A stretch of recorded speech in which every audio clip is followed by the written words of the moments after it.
nipende kutumia fursa hii kumshukuru sana Rais wa Jamhuri ya Muungano wa Tanzania Daktari Samia Suluhu Hassan kwa kutujali sisi wafanyabiashara wadogo, kutujengea soko nzuri kabisa, na isitoshe akatufungia na skrini nzuri kabisa, ambapo tulikuwa tunatumia muda mwingi kuziacha biashara zetu kwenda kuangalia mpira nje ya soko kwenye vibanda umiza, vingine vinavuja, vingine kuna matope, lakini kwa bahati nzuri sasa katufungia skrini kubwa ambayo unamuona mchezaji kama alivyoona mpira kama ulivyo. Alafu baada ya hapo sasa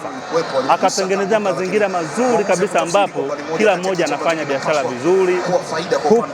akitaka kuangalia burudani kama hivi siku ya leo ya dabi, anaangalia kwa burudani kabisa.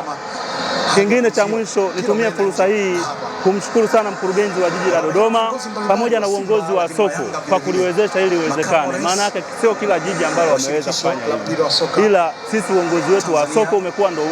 wa kwanza kabisa kufanya hili jambo.